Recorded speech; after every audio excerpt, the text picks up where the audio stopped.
Que ganas de velos bailar xa, E ela de ver tamén. como se menean eses corpos xeitosos.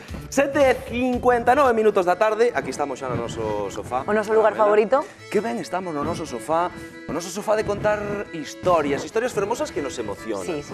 E as historias fermosas non sempre teñen que ser de persoas, tamén poden ser de lugares. Sí. Lugares como os ultramarinos, esas tendas de barrio cheas de encanto, nas que podemos atopar de todo xunto cunha atención persoal e próxima. Uns lugares que, por desgraza, acabarían desaparecendo se non fora a lamela por persoas como a Rosa. Rosa é unha muller que, despois de perder o seu emprego, decidiu darlle un xiro á súa vida e agora é feliz, pero que moi feliz, tras o mostrador dun ultramarinos. Non é só unha tenda, é o lugar onde o tempo vai máis a modo, no que coñeces a quen che vende o pan, no que falas mentras esperas, no que te sentes como na casa. Rosa dalle nova vida a ultramarinos que se negou a desaparecer. Rosa, como é o momento no que decides quedar con este ultramarinos? Pois a verdade é que eu levaba moitísimos anos desde sempre traballando en outro sector, no sector da estética.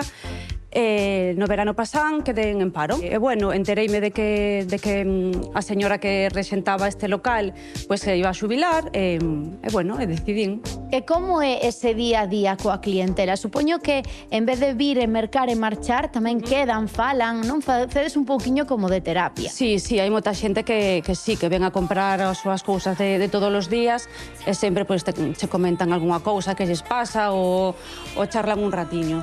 A verdade que bastante sorprendidos porque a xente nos está apoiando moito.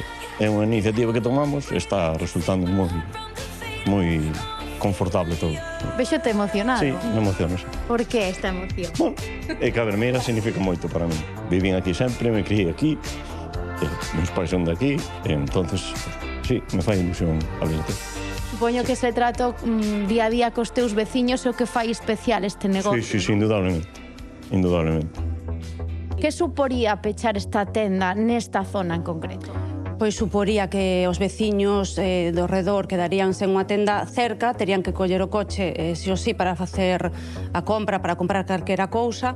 O que comentas da xente maior, que claro, que non ten un coche ou non ten a ninguna persona que lles axude, pois tamén lle acercamos a compra a casa.